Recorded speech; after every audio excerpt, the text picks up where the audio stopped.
وہ اس بات سے غافل تھا کہ پجاری کی صورت میں موت اس کی جانب آ رہی ہے۔ میں بے آواز اس کے پاس گیا تو اسے کسی وجود کی بو نے چونکا دیا۔ کون ہے تو؟ رات کے پہر تو کیا لینے آیا ہے؟ غسان کھڑا ہو گیا۔ اس کا قد مجھ سے بھی نکلا ہوا تھا۔ چوڑے شانے، سرخ رنگ کشادہ پیشانی، سر کے بال لمبے گھنے اور سرخ تھے۔ اس کی آنکھیں قمر و شمس کی طرح روشن و کشادہ تھی۔ میں کچھ بولنے والا تھا کہ وہ میری حقیقت کو بھانپ گیا۔ میں نے اسے اپنے بارے میں مزید تفصیل سے بتایا اور یہ بھی کہا کہ پجاری اس کو مارنے آ رہا ہے۔ غسان نے بڑے سکون کے ساتھ میری بات سنی اور مجھے ساتھ لے کر چشمے کے پاس گیا اور چلو بھر پانی مجھے دے کر بولا، تم یہ پانی لے جاؤ اور شاہ نور کو پلا دو۔ خالق جہاں نے چاہا تو وہ تندرست ہو جائے گی۔ اے نیک جوان، میں تجھے چھوڑ کر نہیں جا سکتا۔ میں نے اس کے ہاتھوں سے پانی نہیں لیا۔ میں اس وقت جاؤں گا جب تک آپ کی حفاظت اور رفاقت کا حق ادا کر دوں۔ غسان نے مجھے سمجھایا، اگر تم نہ گئے تو شاہ نور مر جائے گی۔ اس کی زندگی کی تمہیں بھی ضرورت ہے اور حق پرستوں کو بھی۔ تم میری حفاظت کی فکر نہ کرو، میرا محافظ میرے ساتھ رہتا ہے۔ غسان نے تشکر آمیز نظروں سے ستاروں سے بھرے آسمان کو دیکھا۔ غسان کے مجبور کرنے پر میں پانی لے آیا اور شاہ نور کو پلایا۔ مگر سچ پوچھو تو اس وقت مجھ پر بے حد رنج و غم طاری تھا۔ ہم پر یہ واجب ہے کہ جب تک خاکی انسان ہمیں مدد کی اجازت نہ دے تب تک ہم ان کے معاملات میں دخل نہیں دیتے۔ میں شاہ نور کی تیمارداری میں لگ گیا اور دن رات اس کی سلامتی کے لیے دعائیں کرنے لگا، مگر میرا دھیان غسان کی جانب بار بار پلٹ جاتا۔ کچھ ہی دنوں بعد شاہ نور کی حالت سنبھلنے لگی اور وہ بولنے کے قابل ہو گئی۔ جنات کے طبیب اعلیٰ نے اس دوران بہت سی ادویات تیار کر کے اسے استعمال کرائیں اور اس کے ساتھ جنات کے بزرگوں نے کوہ ابو قبیس کے مقدس پتھر کے پاس بیٹھ کر اس کی صحت کے لیے دعائیں کی۔ دعائیں مستجاب ہوئیں۔ باران رحمت و شفا سے شاہ نور چلنے پھرنے کے قابل ہو گئی۔ اس کی کہنا ساری کے مکروہ اور خوفناک پرت اکھڑنے لگے اور وہ ایک نومولود بچی کے وجود میں دوبارہ سے زندگی پانے لگی۔ میرے لیے یہ بات بڑی عجیب تھی کہ میں اب اس ہستی کی پرورش کرنے جا رہا تھا جو صدیوں سے میرے خواب و خیال میں زندہ تھی اور جو کئی صدیوں تک میری شریک حیات رہی تھی۔ مجھے سب عجیب لگ رہا تھا۔ وہ آخری شب تھی جب مجھے جنات کے ایک بزرگ نے یہ خوشخبری سنائی کہ آج رات شاہ نور کا روپ مکمل ہو جائے گا اور اس کی حفاظت کے لیے انہوں نے ایک شفیق جن آزادی کو مامور کر دیا تھا۔ میں نے اسے کہا کہ شاہ نور کی تربیت اور پرورش میں خود کروں گا۔ اس پر بزرگ جن نے سمجھایا کہ چونکہ مجھے بھی بہت سے مارکوں میں حصہ لینا ہے اس لیے میں شاہ نور کو ان کے قبیلے کے سپرد کر دوں۔ میں نے اس کی بات نہ مانی اور کہا کہ شاہ نور کی پرورش صرف اور صرف میں ہی کروں گا۔ میں اسی شام شاہ نور کو اٹھا کر کوہ طور پر لے گیا اور اس کے لیے دعائیں کرنے لگا۔ میں اسے ایک بار پھر اسی غار میں لے گیا جہاں اس پر ستم ٹوٹا تھا۔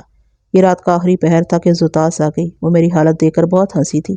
وہ کہنے لگی، ہاں ماں، تم شاہ نور کے عشق میں پاگل ہو گئے ہو۔ تمہیں یہ زیب نہیں دیتا کہ اس بچی کی پرورش کے لیے جنگل و کوہسار میں بھٹکتے پھرو۔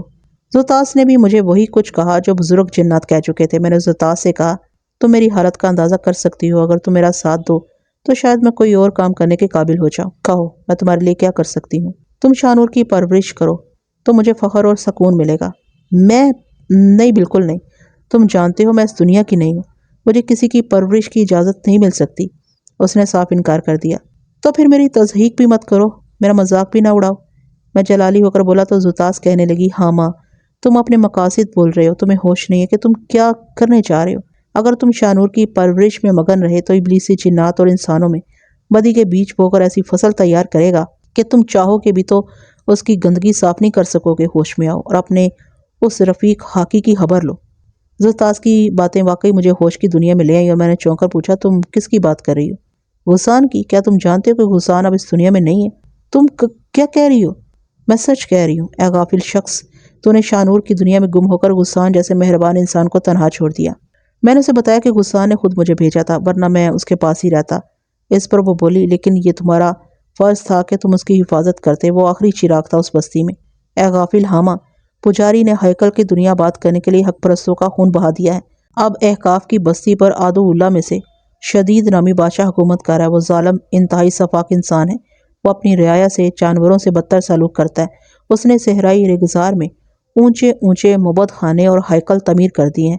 وہ لڑکیوں کو ہر چاند کی رات میں قربان کرتا ہے اور یہ سب اس پجاری کی ہدایات پر ہو رہا ہے۔ ہاما، تو نے خود پر بھی ستم کیا اور تو نے غفلت برت کر اپنی عاقبت تباہ کر ڈالی۔ تیرے پاس ابھی وقت ہے، انسانی آبادیوں میں جا اور کسی نیک روح بدن انسان کو تلاش کر کے اسے ہیکل کے خلاف کھڑا کر دے۔ بنو عاد کے غریب اور معصوم انسان کسی معجزے کے منتظر ہیں۔ زوتاس کی باتیں سن کر میں خود پر ملامت کرنے لگا اور زاروں کی تار رونے لگا۔ میں نے اسے عہد کیا کہ اب میں کبھی ایسی غفلت نہیں کروں گا۔ میں نے شاہ نور کو کوہ ابو قبیس کے جنات کے پاس چھوڑ دیا اور کہا، میں اپنی امانت آپ کے سپرد کر رہا ہوں، نہ جانے میں اب کب آؤں۔ ہاں اگر یہ جوان ہو جائے تو اسے یہ بتا دینا کہ اس کا حامہ ایک اعلیٰ و عرفہ مقصد کی خاطر اسے چھوڑ کر جا رہا ہے۔ میں نے چند جنات کو ساتھ لیا اور ایک بار پھر یانو کے چشمے کے پاس پہنچ گیا، مگر یہ دیکھ کر مجھے بے پناہ دکھ ہوا کہ وہ گل و گلزار اور نخلستان کا خطہ برباد ہو چکا تھا اور اس کی جگہ سنسانی پھیلی ہوئی تھی۔ ہر سو وحشت ویرانی سی دکھائی دے رہی تھی۔ یانو کے چشمے کے پاس 3 گرانڈیل جوان بیٹھے شیطانی مشروبات پی رہے تھے اور آپس میں گپ شپ کر رہے تھے۔ ان سب کا موضوع گفتگو بنوات کا ایک سر پھرا نوجوان غفان تھا جو ان کی بستی سے دور کوہساروں میں رہتا تھا۔ میں نے اس کے قریب جا کر سن گن لی اور معلوم ہوا کہ بنوات کے بادشاہ شدید نے غفان کے قتل کے احکامات جاری کیے ہیں اور اس کے سر کی قیمت میں بنوات کی 10 خوبصورت ترین لڑکیاں اور ایک نخلستان انعام میں رکھا تھا۔ تینوں جوان یہ سوچ رہے تھے کہ وہ غفان کو کیسے قتل کر کے اس کا سر حاصل کریں۔ وہ تینوں جوان چشمے کی حفاظت پر مامور تھے اور ہیکل کے پجاری کی طرف سے انہیں مقدس چشمے سے ہٹنے کی اجازت نہیں تھی، مگر پرکشش انعام نے انہیں بےتاب کیا ہوا تھا۔ ان کی باتیں سن کر مجھے ایک نئی راہ دکھائی دی۔ میں نے غفان سے رابطہ قائم کرنے کا فیصلہ کر لیا، لیکن اسی لمحہ مجھے ان تینوں جوانوں کو بھی استعمال کرنے کا خیال آیا۔ میں نے محسوس کیا کہ یہ نوجوان اپنے پجاری سے متنفر ہیں اور انہیں یہاں جبراً مامور کیا گیا ہے۔ غفان کی تلاش اور پرکشش انعام کے لالچ نے انہیں بےتاب کر دیا تھا۔ میں بھی سوچ ہی رہا تھا کہ مجھے زوتاس کی مانوس خوشبو نے چونکا دیا۔ میں ہمتن ہو گیا کہ زوتاس آئی ہے تو اس سے ان جوانوں کے متعلق بات کروں گا، مگر خوشبو میرے قرب و جوار میں بکھر گئی اور مجھے کچھ دکھائی نہیں دے رہا تھا۔ اے میرے مہربان، یہ کتنی عجیب بات ہے۔ ہم جنات ہیں، انسانوں کو نظر نہیں آتے، مگر ہم سے زیادہ توانا مخلوق بھی اس کائنات میں موجود ہے جسے ہم دیکھنے اور ان کے متعلق جاننے سے لاچار ہیں۔ یہ سب اللہ کی حکمتیں ہیں کہ اس ذات بابرکات نے اپنی کائناتوں کے نظام کو چلانے کے لیے کیسی کیسی محلوقات پیدا کی ہیں۔ ہم سے بھی زیادہ لطیف اجسام رکھنے والی یہ محلوقات ہم سے کتنی عرفہ ہوں گی۔ کاش کہ میں اسے دیکھنے پر قدرت رکھتا۔ سنو، میں زوتاس کی خوشبو کو ہواؤں کے وجود میں تلاش کر رہا تھا۔ ہوا بھی اپنا وجود رکھتی ہے، بہت لطیف اور چاندی جیسا روپ ہوتا ہے ہواؤں کا، ایک غبار نہایت مسحور کن، نرم رو، حیات افروز، مگر جب یہ ہوائیں غضبناک ہوتی ہیں تو ان کے جلال کو برداشت کرنا مشکل ہوتا ہے، یہ ہماری بستیاں بھی اجاڑ دیتی ہیں۔ ہاں سنو، مجھے زوتاس دکھائی نہیں دی۔ میں زیر لب مسکرا دیا کہ اس کی ہر ادا ہی نرالی اور غضبناک تھی۔ میں اس جستجوئی راز میں مبتلا تھا کہ مجھے ایک نہایت ہوش ربا، دل نواز، جمال آرائش سے مرصع حسن بے اتنا نظر آیا۔ اس کا سراپا قیامت خیز تھا۔ وہ لڑکی ہاتھ میں عام سا برتن اٹھائے یانو کے چشمہ کی جانب آ رہی تھی اور مست حرامی سے فضا جل ترنگ سی ہو رہی تھی۔ میں پرتجسس نظروں سے اسے دیکھنے لگا۔ ہلکے انسان میں سے ایک مکمل حسن میرے سامنے جلوہ گر تھا۔ تینوں جوانوں نے اسے دیکھا تو دمبخود ہو گئے، ان کے ہاتھوں سے مشروب کے پیالے چھوٹ گئے اور ان میں سراسیمگی پھیل گئی۔ دوشیزہ جمال آفرین انگڑائی لے کر چشمے کے پاس پہنچی اور اس نے خوابدیدہ نظروں سے انہیں دیکھا اور پانی بھرنے سے جھجک گئی۔ اگر تم کہو تو میں آب شیریں لے لوں؟ اس کی آواز میں شہد جیسی مٹھاس تھی، وہ کوئی خوش الحان طائر تھا۔ تینوں دم بخود کھڑے تھے، یوں لگ رہا تھا جیسے کسی نے ان پر سحر پڑھ کر پھونک دیا ہو۔ وہ ساکت و جامد کھڑے جوانوں کے پاس آئی اور دل نواز سحر انگیز مسکان بھر کر بولی، اے ہیکل کے پجاری ہو، شاہ اعظم شدید کے محافظ ہو، میں تم سے اجازت مانگ رہی ہوں۔ تینوں اس مجسم حسن کو قریب دیکھ کر ایسے ہوش میں آ گئے۔ ان میں سے ایک بولا، کیا تم نے پجاری سے اجازت نہیں لی؟ اور تم مقدس برتن کیوں نہیں لے کر آئی؟ شدید کے زمانے میں یہ دستور تھا کہ جو لوگ بھی یانو کے چشمے سے آب شیریں لینا چاہتے تھے وہ ہیکل کے پجاری سے اجازت لیتے تھے۔ یہ اجازت نامہ ابو الحفصی کی ایک مہر غلاظت تھا اور اس کے حصول کا طریقہ نہایت شرمناک تھا، مگر لاچار، غریب اور کفر و شرک میں مبتلا قومیات کی بے شرمی اور غلاظت حد سے بڑھ گئی تھی۔ ان کے دیدوں میں شرافت اور شرم کا پانی نہیں تھا۔ یانو کے چشمے کے پانی کے بارے میں مشہور تھا کہ اس کا آب شیریں پینے سے توانائی ملتی ہے اور اسے گناہ دھل جاتے ہیں۔ اس کا پانی بیماروں کو شفا دیتا تھا۔ آب شیریں حاصل کرنے کے لیے اس گھر کی جوان لڑکیاں ہی جاتی تھیں۔ پانی کے لیے ایک متبرک و منقش برتن مخصوص کیا گیا تھا جو پجاری کی تحویل میں تھا۔ لڑکیاں چشمے پر جانے سے پہلے پجاری کے پاس جاتی تھیں اور اس برتن کو حاصل کرنے کے لیے پجاری کی ابو الحفصی کا شکار ہوتی تھیں۔ آب شیریں کے حصول کا یہ گھنونا شیطانی کھیل پجاری کی ایجاد تھا۔ اس نے شدید کو بھی اس لذت و گناہ کی لت میں مبتلا کیا تھا اور اس کے محلات میں ہر سو قومیات کی خوبرو دوشیزائیں مقیم رہتی تھی۔ ابلیس ہیکل کے پجاری اور اپنی پیروکار قوم عاد کو دیکھ کر مسرور و مغرور ہو گیا تھا۔ یانو کے چشمہ کے کنارے وہ دوشیزہ اس جوان کے سوال پر اب دیدہ ہو گئی اور اس کی جھیل جیسی نیلگوں آنکھوں سے جھرنا پھوٹ پڑا۔ وہ بولی، میں پجاری کے پاس نہیں جا سکتی۔ کیوں نہیں جا سکتی؟ وہ تینوں ایک دم بولے، کیا تم نہیں جانتی کہ پجاری کی حکم عدولی کی سزا کیا ہوتی ہے؟ کیا تم نہیں جانتی کہ یہ سزا ہم دینے پر بھی قادر ہیں؟ لڑکی سہم کر 2 قدم پیچھے ہٹ گئی تو ان میں سے ایک جوان بولا، ٹھہرو دوستو، اس بیچاری کو ڈراتے کیوں ہو؟ دوشیزہ اس کو ممنون نظروں سے دیکھنے لگی۔ میں جانتی ہوں کہ اس حکم عدولی کی سزا موت ہے، تم میرا سر قلم کر سکتے ہو، لیکن اے قوم شدید و عاد کے سب سے خوبصورت اور بہادر نوجوان، دوشیزہ نے اس نوجوان سے کہا، میں عفت ماپ ہوں، میں ہیکل میں نہیں جا سکتی، میرا باپ ایک لاغر انسان ہے اور وہ موت کی ہچکیاں لے رہا ہے۔ اے میری قوم کے غیرت مند جوان، تیری رگوں میں وہ طاقت ہے جو کوہساروں کو اٹھا کر زمین کی پاتال میں گرا سکتی ہے۔ میرے باپ نے مجھے ہمیشہ گھر میں رکھا، اس نے آج تک مجھ پر کسی غیر مرد کی نظر نہیں پڑنے دی۔ وہ جانتا ہے کہ اگر پجاری کو میری بھنک بھی پڑ گئی تو وہ مجھے بھی قوم عاد کی ان لاچار و بے بس لڑکیوں کی طرح پامال کر دیتا۔ مگر اے نرم دل انسان، میں آج اپنے باپ کو بتائے بغیر ینو کے چشمے پر آ گئی ہوں، یہ سوچ کر کہ میرے باپ کو، جسے میں اپنی جان سے زیادہ عزیز سمجھتی ہوں، وہ موت کی وادی میں اتر ہے۔ مجھے یقین ہے کہ اگر وہ آب شیریں کے 2 گھونٹ پی لے گا تو اس کی بیماری کافور ہو جائے گی۔ دوشیزہ کی زبان میں ایسی سحر انگیز تاثیر تھی کہ اس کا مخاطب نوجوان اس کا طرفدار ہو گیا اور وہ سینہ تان کر بولا، اگر یہ بات ہے تو تم آب شیریں لے سکتی ہو، میں تمہیں خود تمہارے گھر تک بھی چھوڑ کر آؤں گا۔ یہ سنتے ہی دوسرے محافظ اپنے ساتھی کو گھورنے لگے۔ دراصل تینوں کے دلوں میں اس جمال آفت حسن کو حاصل کرنے کی خدبد ہونے لگی تھی، مگر جب دوسرے محافظوں نے دیکھا کہ لڑکی نے ان کے ایک ساتھی پر نظر التفات رکھ دی ہے اور ان کا وہ ساتھی اس کا طرفدار ہو گیا تو وہ طیش میں آ گئے۔ تم کون ہوتے ہو اجازت دینے والے؟ تم ہیکل سے کیا ہوا وعدہ توڑ رہے ہو، ہم تمہیں اس کی اجازت نہیں دیں گے۔ تم میرے سامنے سینہ تان رہے ہو، وہ جوان بولا، قوم عاد کے سب سے خوبصورت اور بہادر نوجوان کی بات کاٹ رہے ہو، تم جانتے ہو زبا ایک سرکش اور ضدی انسان ہے، پھر بھی تم دونوں نے میرے سامنے اکڑ دکھائی۔ اے میرے قوم کے بہادر نوجوانوں، آپس میں لڑتے کیوں ہو؟ کیوں ایک دوسرے کے قتال پر آمادہ ہو رہے ہو؟ اگر تم اجازت نہیں دو گے تو میں ایک کمزور سی لڑکی کیا کر سکتی ہوں؟ میں نامراد واپس چلی جاؤں گی۔ زواد گرجدار آواز میں بولا، اب تم کمزور نہیں ہو، زواد کی طاقتیں تمہارے ساتھ ہیں۔ زواد، اگر تمہیں اپنی طاقت پر گھمنڈ ہے تو ہم تمہارا غرور حق میں ملا دیں گے، ہماری طاقت سے زمین و آسمان پناہ مانگتے ہیں، تم ہمارے سامنے کیا ٹھہرو گے؟ وہ دونوں زخمی درندے کی طرح ٹکراتے ہوئے بولے تو ینو کے چشمے کی فضا نے دہشت و کرب سے چھچری لی۔ میں صورتحال کو بغور دیکھ رہا تھا، مگر مجھے زوتاس کی خوشبو نے بھی حیران کیا ہوا تھا جو ابھی تک فضا میں موجود تھی۔ اس لمحہ میں نے زوتاس کو دھیرے سے پکارا، مجھے یقین تھا کہ اگر وہ یہیں کہیں میرے قریب ہے تو میری آواز سن کر متوجہ ہو جائے گی، مگر وہ نہیں آئی۔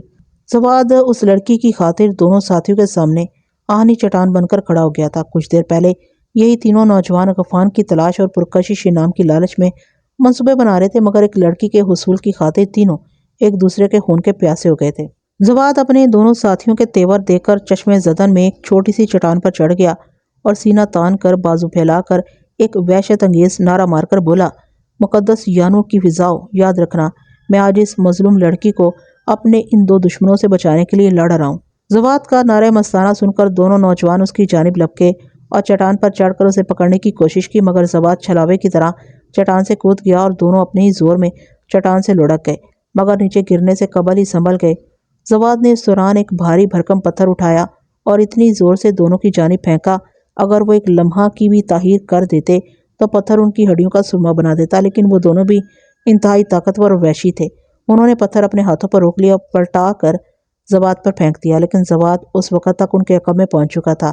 اس نے فلک شگاف نعرہ لگایا اور دونوں ہاتھوں کی مٹھیاں بھینچ کر اتنے زور سے گھونسے ان کی پسلیوں پر مارے کہ دونوں کے منہ سے اذیت ناک چیخ نکلی اور وہ چٹان سے نیچے گر گئے۔ زواد نے فوراً ایک پتھر اٹھایا اور اب کی بار جو مارا تو وہ دونوں اس کی زد میں آنے سے بچ نہ سکے۔ فضا میں فقط ان کی کربناک چیخ گونجی تھی۔ زواد چٹان پر کھڑا ہو گیا، اس نے سینہ تان کر ایک زوردار نعرہ لگایا، اے قوم عاد، کیا تم میں زواد جیسا کوئی اور سرما ہے؟ اس کی آواز یانو کے چشمے سے ہوتی ہوئی صحرائے احقاف تک سنی گئی۔ احقاف کی بستی اور شدید کے محلات میں بھی اس آواز کو سن کر چمگوئیاں ہونے لگی کہ زواد کو کیا ہو گیا۔ میں تمہیں بنو عاد کے انسانوں کے بارے میں کچھ بتا دوں۔ یہ کھجور کے درختوں جیسے قداور چٹانی قامت جیسے بدنوں کے مالک تھے، ان کی آواز میلوں تک سنی جا سکتی تھی۔ یانو کا چشمہ احقاف کی بستی سے زیادہ دور نہیں تھا، اگر اس کی چٹانوں پر کھڑے ہو کر کسی کو پکارا جاتا تو اس کی آواز صاف سنائی دیتی تھی۔ زواد کی آواز سنتے ہی پوری بستی میں کھلبلی مچ گئی۔ شدید اپنے دارالعیش میں نشہ میں دھت کنیزوں کے حصار میں بیٹھا ہوا تھا۔ اسے بتایا گیا کہ یانو کے چشمہ سے زواد کی آواز سنائی دی ہے، جس سے بغاوت کی بو آ رہی ہے۔ شدید طیش میں آ گیا اور اس نے اپنے سپاہیوں کو فوراً یانو کے چشمے کی جانب روانہ کر دیا۔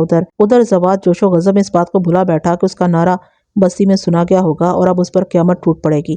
وہ مسرور و مست ہو کر دوشیزہ کی جانب بڑھا اور بولا، دوشیزہ جمال فطرت، تیرا نام کیا ہے؟ میرا نام ارم ہے، وہ مٹھاس بھرے لہجے میں بولی۔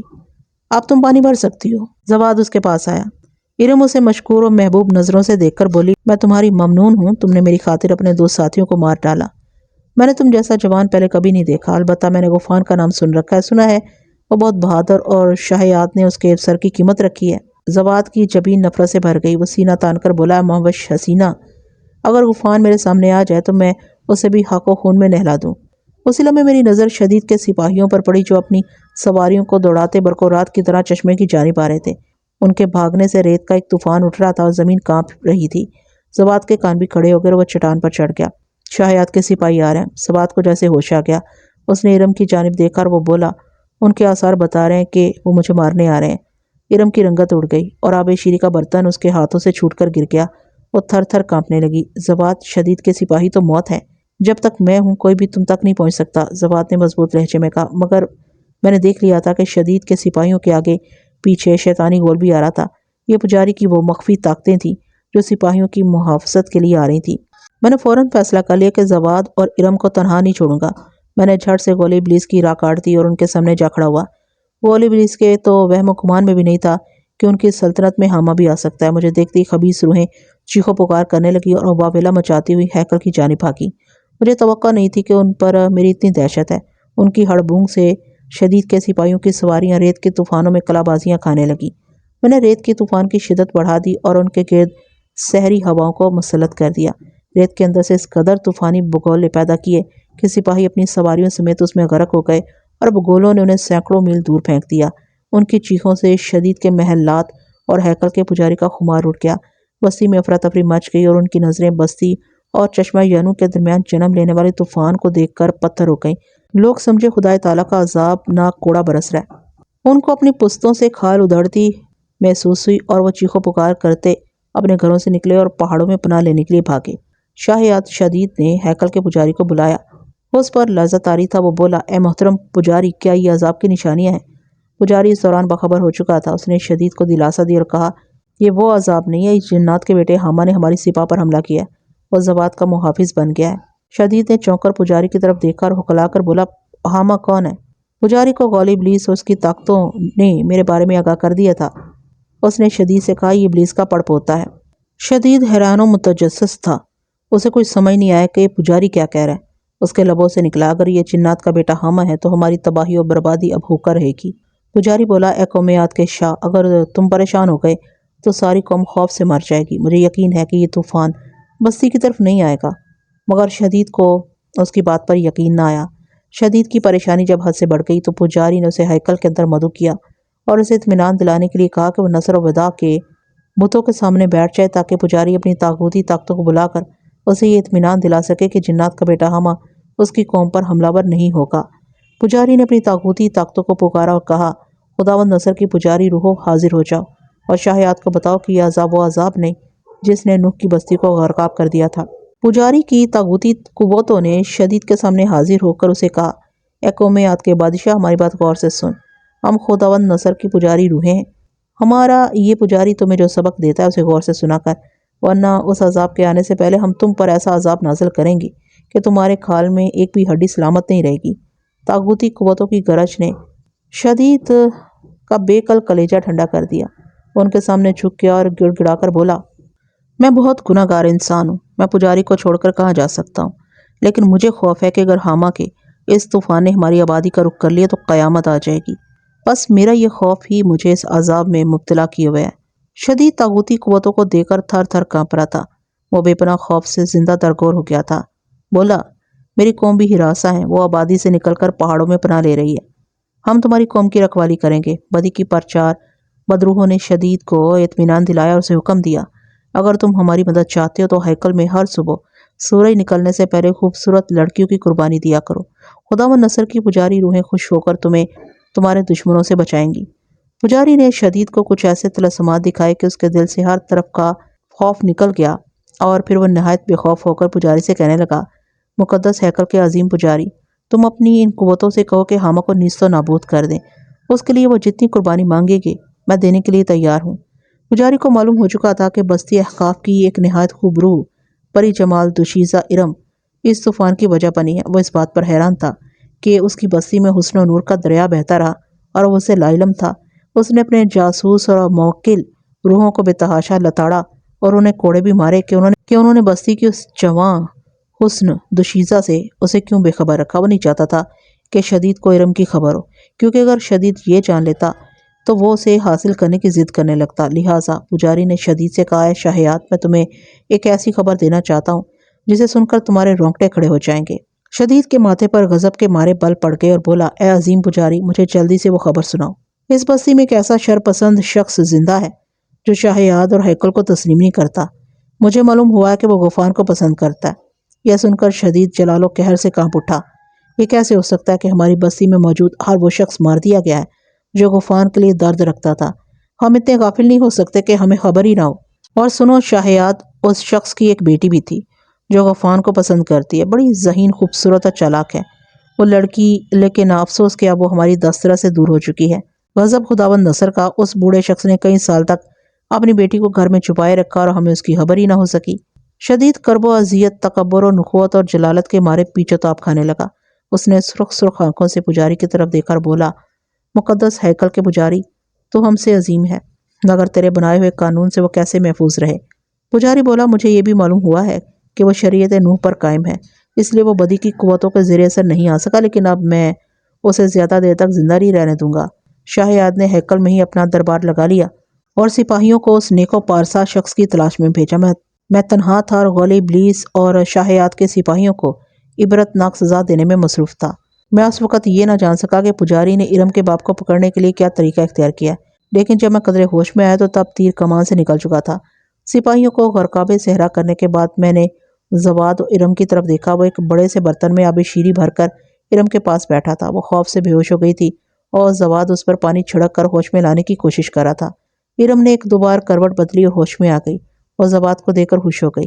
اسی لمحہ میں نے ہیکل کے اندر جھانک کر دیکھا تو مجھے ایک سفید صورت، سفید بالوں والے کمزور شخص کا سر دکھائی دیا جو تازہ تن سے جدا کیا گیا تھا۔ شدید نے اسے سر کے بالوں سے پکڑ کر فضا میں معلق کیا ہوا تھا اور پجاری نصر کے بت کے سامنے بیٹھ کر کوئی عمل پڑھ رہا تھا۔ اس نے شاہیاد سے کہا کہ سر کو اور اونچا کرو۔ شدید اپنی قوم میں سب سے بلند اور مضبوط قامت شخص تھا۔ اس نے اس شخص کے لہو ٹپکاتے سر کو اتنا بلند کیا کہ ہیکل کی چھت کو چھونے لگا۔ پجاری برابر کچھ پڑھ رہا تھا۔ اس نے ایک بڑے سے برتن سے راکھ اٹھائی اور ایک عمل پڑھ کے اس پر پھونک ماری تو ہیکل میں ہر سو دھند سی چھا گئی۔ پجاری اور شاہیاد دھند کی چادر میں غائب ہو گئے۔ اسی لمحے پجاری نے مکروہ قہقہا بلند کیا اور اسی لمحے کٹا ہوا سر شدید کے ہاتھ سے نکلا اور کسی عفریت زدہ پرندے کی طرح دھند میں چکر کاٹنے لگا۔ پجاری کی موکل روحیں اس سر کو اٹھا کر دھند کے کوہر سے باہر نکل گئیں اور پھر اسے اتنے زور سے فضا میں اچھالا گیا کہ وہ سر ینو کے چشمے کی جانب اڑنے لگا۔ میرے لیے پجاری کی یہ حرکت بڑی عجیب تھی۔ میں نہیں جانتا تھا یہ سر کیا ہے اور پجاری نے اسے ینو کے چشمہ کی جانب کیوں اچھالا ہے۔ میں تمہیں بتا چکا ہوں کہ ابلیس بدی و گناہوں کے علوم میں نت نئی اختراعات نکالتا رہتا ہے۔ وہ بدی اور گناہ کا موجد ہے۔ سر جو ہی زمین پر گرا اور اس کے اندر سے دھند کا گہرا غبار نکلا، اس کے اندر کٹا ہوا سر پورے وجود کے ساتھ متحرک دکھائی دینے لگا۔ ارم نے اسے دیکھتے ہی چیخ ماری تھی، بابا! اوہ میرے خدا! میرے منہ سے بے اختیار نکلا۔ مجھے اب سمجھ آ گئی تھی کہ یہ سر تو اس بدنصیب ارم کے باپ کا ہے جسے پجاری نے طاغوتی قوتوں کے ذریعے یانو کے چشمے تک پہنچایا تھا۔ مجھے اب یہ سمجھنے میں دیر نہیں لگی کہ پجاری نے ارم کو پھانسنے کے لیے مکر و فریب اور سحر انگیزی سے ایک بہلاوا پیدا کیا ہے۔ ارم دھند کے غبار کی جانب بھاگنے لگی۔ بابا! بابا! وہ معصوم شعلہ حسن اپنے باپ کی محبت میں جنونی ہو گئی اور یہ سوچے سمجھے بغیر کہ اس کا باپ تو پراسرار قوتوں کا مالک نہیں تھا، وہ اس طرح کیسے آ سکتا ہے، لیکن باپ کی محبت نے اس کی عقل پر پٹی باندھ دی۔ اس لمحہ زوتاس کی خوشبو میرے نتنوں سے ٹکرائی اور وہ تیزی سے یہ کہہ کر غائب ہو گئی، ہاما ارم کو بچا لو۔ میں زوتاس کے اس پراسرار انداز پر حیران ہوا، پھر ارم کی جانب بھاگا، مگر اس وقت تک دیر ہو گئی تھی۔ دھند میں داخل ہوتے ہی گہرا غبار اس کے گرد سحری جال کی طرح لپٹ گیا اور وہ غیر محسوس طور پر اس کی قید میں آ گئی۔ وہ باپ کے ہیولے کی جانب بڑھنے لگی، لیکن ہیولا اب پیچھے ہی پیچھے ہٹ رہا تھا اور وہ دیوانی سی ہو کر باپ کو چھونے کی غرض سے آگے ہی بڑھنے لگی۔ میں اس دوران دھند کے پاس پہنچ چکا تھا، لیکن مجھے شدید ذہنی جھٹکا لگا۔ میں نے جو ہی دھند کے اندر داخل ہونا چاہا، میرے اور اس کے درمیان ایک دیوار سی آ گئی۔ میں نے بہترا زور لگایا مگر میں دھند کے اندر داخل نہ ہو سکا۔ میں نے جھلاہٹ سے ایک زوردار مکہ اس غیر مرئی دیوار پر مارا تو مجھے ایک عجیب و غریب مکروہ حزیانی کہکہا سنائی دیا۔ میں نے اس جانب دیکھا اور مجھے ہیکل کے کلس پر اپنا باپ دکھائی دیا۔ اس کی ٹانگ کے ساتھ ایک چھوٹا سا بچہ بھی کھڑا تھا جو چھلاوے کی طرح کلا بازیاں کھا رہا تھا۔ میرے باپ نے اسے اپنی گود میں اٹھایا اور میری بے بسی پر کہکہا لگا کر بولا، ہاں ماں، تجھے اپنی طاقت پر بڑا ناز ہے تو بچا لے ارم کو، اس دھند میں داخل ہو جا۔ بچہ بھی اس کے ساتھ کہکہے لگانے لگا تھا۔ یہ تیرا ناسور ہے۔ میرے باپ نے اس بچے کی جانب اشارہ کیا۔ میرا ناسور؟ میں نے حیران ہو کر پوچھا۔ تیرا اور شاہ نور کا ناسور، میرے باپ نے کہکہا لگایا تو میرے دل و دماغ میں آندیاں سی چلنے لگی۔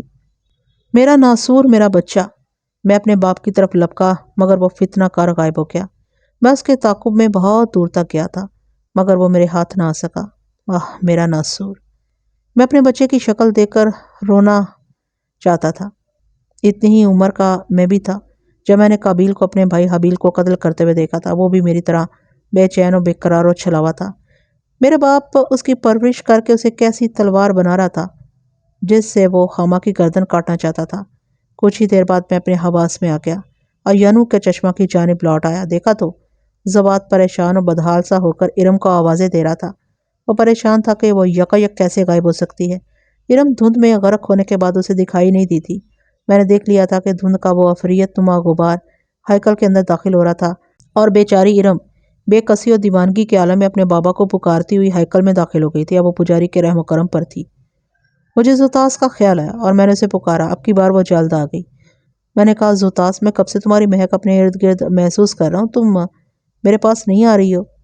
ہاں ماں، بہت سی باتیں ایسی ہیں جن کو پردہ راز میں رکھنا چاہیے، لیکن میں تمہیں صرف یہ بتا رہی ہوں کہ میں نے حالات کو تمہارے حق میں موڑ دیا تھا۔ میں ہی ارم کے اندر داخل ہو کر اسے ینو کے چشمہ تک لائی تھی اور پھر ان تینوں کو ایک دوسرے سے لڑا دیا۔ میری سنو، زوات بہت بہادر اور ذہین ہے، تم اس کے پاس جاؤ اور اسے علم کی کچھ باتیں سکھاؤ اور پھر اس کے اندر داخل ہو کر ہیکل پہنچ جاؤ۔ زوتاس، تم کیسی بات کر رہی ہو؟ میں ایک انسان کے اندر کیسے داخل ہو سکتا ہوں؟ میں نے اس کی عقل پر حیرانی ظاہر کی۔ تمہارے لیے انسان کے اندر داخل ہونا کوئی مشکل کام نہیں، اس سے پہلے بھی تو تم انسانوں کے اندر داخل ہوتے رہے ہو، زوتاس نے کہا۔ مجھے یاد آیا کہ جب میں شیطان کا اعلی کار تھا تو انسانوں کو بہکانے کے لیے ان کے خون میں داخل ہو جاتا تھا، لیکن جب سے میں توبہ کر کے جنات کی گروہ میں داخل ہوا تھا مجھے انسانوں کے اندر داخل ہونے کا موقع نہیں ملا تھا۔ پھر ویسے بھی میں سمجھتا تھا کہ جنات کو انسانوں کے اندر داخل نہیں ہونا چاہیے کیونکہ یہ آتشی مخلوق چاہے شیطان ہو یا جن، جب انسان کے خون میں شامل ہوتی ہے تو اسے دیوانہ بنا دیتی ہے، انسان کے اندر غیظ و غضب بڑھ جاتا ہے۔ لیکن اس وقت تم ایک بڑے اور نیک مقصد کے لیے یہ کام کر رہے ہو۔ زوتاس نے مجھے کچھ باتیں سمجھائی اور میں زوات کے پاس چلا گیا۔ وہ نڈھال سا ہو کر چٹان کے اوپر بیٹھ گیا تھا۔ میں نے دھیرے سے اس کے کاندھوں پر ہاتھ رکھا تو وہ ہڑبڑا کر اچھل پڑا۔ تم کون ہو؟ میں ایک باریش بزرگ کی شکل میں سامنے آ گیا۔ میں تمہارا دوست ہوں، تمہاری مدد کرنے آیا ہوں۔ میں تمہیں نہیں جانتا، زوات پریشان ہو کر بولا۔ تم اس بستی کے ہرگز نہیں ہو۔ میں واقعی اس بستی کا رہنے والا نہیں ہوں، میں بہت دور کوہ ابو قبیس کا باسی ہوں۔ میں نے کہا، فی الحال میں تمہاری مدد کرنے آیا ہوں۔ قومیات کے ایک بہادر اور ذہین نوجوان کی مدد کر کے مجھے خوشی ہوگی۔ زوات میرے حسن کلام سے متاثر ہو گیا اور پھر میں نے اسے بتایا کہ ہیکل کا پجاری ارم کو اپنی طاغوتی طاقت کے ذریعے یہاں سے کیسے لے گیا۔ میں نے اسے ابلیس کے فریب اور اس کی قوم نوح کی تباہی و بربادی کی وجوہات بھی بتائیں اور کہا، تم آدم زادے ہو، تمہیں خدا کی عبادت کرنی چاہیے، اس خدائے علم یزل اور بزرگ و برتر کی جس نے ینو کے چشمے کو آب شیری سے نوازا اور تمہارے صحراؤں میں زندگی کی بہار دی۔ میں نے کہا، اے زوات، میری آنکھوں نے چشمہ ینو پر غسان کو بھی دیکھا جو روشنی اور بہار کا نشان تھا۔ پجاری نے اپنی سفلی طاقتوں سے اسے مار ڈالا۔ وہ فان نامی نوجوان بھی اس کے عطاب کا نشانہ بننے والا، لیکن اے زوات، تم اس خدائے اعلیٰ پر یقین رکھو اور صرف اس کے آگے جھکو گے تو تمہیں پجاری کی گندی قوتیں پریشان نہیں کریں گی۔ زوات میری بات سمجھ گیا اور پھر میں نے اسے کچھ علوم سکھائے۔ اس نے عہد کیا کہ وہ احقاف کی سرزمین کو بت قدوں سے پاک کر دے گا اور غفان کو تلاش کر کے اسے اپنے ساتھ ملائے گا، اور پھر وہ دونوں ایک جماعت تشکیل دیں گے جو شدید اور پجاری کو نیست و نابود کر دے گی۔ میں زوات کے اندر داخل ہو گیا تو اس فلک بوس اور قہسار صفت انسان نے میرے وجود کو اپنے اندر جذب کرتے ہی ایک ہوشربا انگڑائی لی۔ میں نے اس کے اندر مورچے بنا لی اور زوات سے کہا کہ اب وہ جلدی سے ہیکل کے اندر پہنچ جائے۔ مجھے یقین تھا کہ زوات جو ہی بستی میں داخل ہوگا اس پر شاہ یاد کی سپاہ یلغار کر دے گی۔ شدید نے اپنے سپاہیوں کو ہدایت جاری کر دی تھی کہ زوات باغی ہو چکا ہے اور یہ عذاب اس کی وجہ سے آیا، لہٰذا پوری بستی زوات کے خلاف اٹھ کھڑی ہوئی۔ زوات اپنے قبیلے کا جنگجو اور ایسا بے خوف انسان تھا کہ اس پر ہاتھ ڈالنے سے پہلے ہر کوئی سوچتا تھا۔ وہ بستی میں داخل ہوا تو شدید کے سپاہی ہاتھوں میں پتھر لے کر اس پر حملہ ور ہوئے۔ زوات لاپرواہی سے ان پتھروں کو تنکے کنکر سمجھ کر ہاتھوں پر روکتا رہا اور پھر انہیں سپاہیوں پر الٹ دیتا جو بھاری بھرکم پتھر لگتے ہی تڑپنے لگتے تھے۔ پھر زوات پر پتھروں کی بارش ہونے لگی، لیکن اسی لمحہ اس کے اوپر زوتاس چھتر سایہ بن گئی۔ پتھر ذرا دور گرنے کی بجائے اس کے اطراف میں گرتے رہے۔ بستی والے زوات کی پراسرار طاقتیں دیکھ کر خوف کھانے لگے۔ زوات دوڑتا ہوا ہیکل کے دروازے پر پہنچا تو شدید کے مسلح سپاہی اس پر حملہ ور ہو گئے۔ اس نے بڑی دلیری سے ان کو ہلاک کر دیا اور وہ بے خوف و خطر ہیکل کے اندر داخل ہو گیا۔ پجاری اور شدید کو چوں ہی معلوم ہوا کہ زوات کسی خوفناک طوفان کی طرح سپاہیوں کا قتل عام کر کے ہیکل میں داخل ہو گیا تو انہیں یقین نہ آیا، لیکن فریب و فکر کا پتلا پجاری فوراً بھانپ گیا اور وہ کربناک انداز میں چلا کر بولا، زوات کے اندر حامہ گھس گیا ہے۔ میں نے اس کی کربناک چیخ سنی اور زوات سے کہا کہ وہ جلدی سے بدکدے کے اندر داخل ہو جائے۔ زوات چھلاوے کی طرح ہیکل کے بڑے کمرے میں داخل ہو گیا۔ پجاری اور شدید زوات کو دیکھ کر ہکے بکے رہ گئے، لیکن دوسرے لمحے پجاری نے اپنی طاغوتی قوتوں کو پکار لیا اور شاہیات کو چیخ کر تنبیہ کرنے لگا، اے شاہیات، جلدی سے معبود نصر کے قدموں میں بیٹھ جاؤ۔ میں نے جلدی سے ماحول کا اندازہ لگایا۔ پجاری نے ہیکل کو ابلیسی علوم سے مرقع کیا ہوا تھا۔ ہر سو گندگی، گناہ، غلاظت اور بلحوثی نظر آ رہی تھی۔ میری نظریں علم کو تلاش کر رہی تھی۔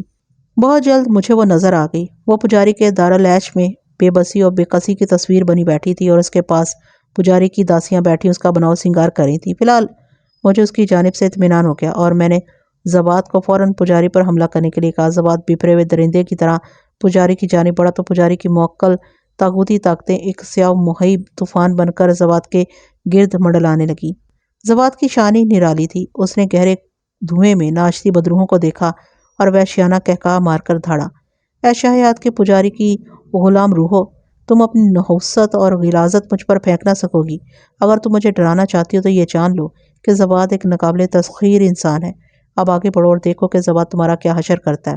زوات کے لہجے میں اتنی وحشت، جلالت اور قہر تھا کہ سیاہ دھوئیں میں رقصاں قصاب بدروہیں ایک لمحہ کے لیے ٹھٹک گئیں۔